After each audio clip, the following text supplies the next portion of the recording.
అనుబంధం ఎలా ఉండేది సార్ మీకు? మాకు అనుబంధం చాలా పెద్ద అనుబంధం ఉండేది. వారితో పాటు నేను వారి యొక్క అధ్యక్షతన నేను జనరల్ సెక్రటరీగా పనిచేశాను, వైస్ ప్రెసిడెంట్గా పనిచేశాను, మరి అదేవిధంగా మంత్రిగా కొలీగ్గా పనిచేశాము. అదేవిధంగా వారు పిసిసి అధ్యక్షుడు ఉన్నప్పుడు నన్ను 2 పర్యాయాలు మరి స్టేట్లో ఉన్నటువంటి మరి జనరల్ సెక్రటరీగా కానీ వైస్ ప్రెసిడెంట్గా నియమించడం జరిగింది. అదే కాకుండా గ్రేటర్ అధ్యక్షుడిగా పనిచేసేటువంటి అనుబంధం ఉంది. ఈరోజు బడుగు బలహీన వర్గాలకు ప్రధానంగా మా అలాంటి బీసీ నాయకులకు ఒక భీష్మ పితామహాన్ని మేము కోల్పోయినట్టుగా మేము భావిస్తూ ఉన్నాం.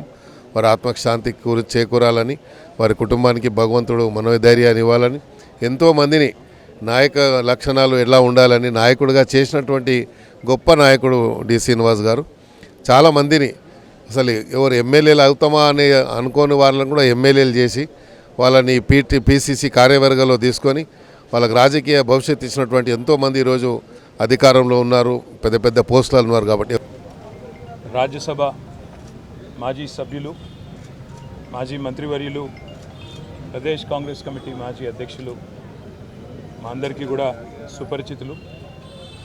రాజకీయాల్లో ఒక అజాత శత్రువుగా అందరితో సౌమ్యంగా కలిసిమెలిసి చిన్న పెద్ద అనే తేడా లేకుండా కలిసిపోయే మంచి వ్యక్తిత్వం ఉన్న నాయకుడు పెద్దలు ధర్మపురి శ్రీనివాస్ గారు ఈరోజు మరణించడం అనేది చాలా బాధాకరం.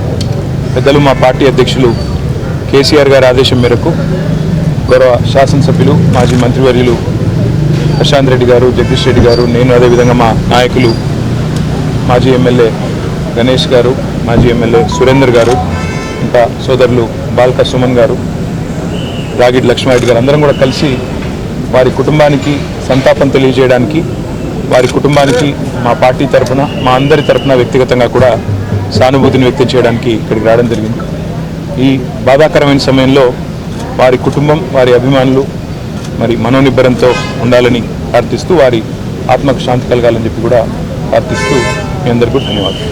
నాకు ఈ పొద్దున్న తెలవడం, మరి ఒక బీసీ నాయకుడు, ఒక కురువృద్ధుడు, సమైక్య ఆంధ్రప్రదేశ్లో తెలంగాణ రాష్ట్రంలో అనేక పదవులను అనుభవించి మరి బీసీ నాయకుడిగా ఒక పేరు తీసుకున్నటువంటి వ్యక్తి స్వర్గీయ డి శ్రీనివాస్ గారు మరణించడం పట్ల చాలా విచారానికి గురైనాం. మరి ఏదేమైనా పుట్టిన మనిషి గిట్టక తప్పదు కాబట్టి వారి మరణం పట్ల ప్రగాఢమైనటువంటి సంతాపాన్ని తెలియజేస్తూ, సానుభూతిని తెలియజేస్తూ, వారి కుటుంబ సభ్యులందరికీ కూడా మరి మనోధైర్యం ఇవ్వాలని చెప్పి వారు భగవంతుని కోరుకుంటున్నారు.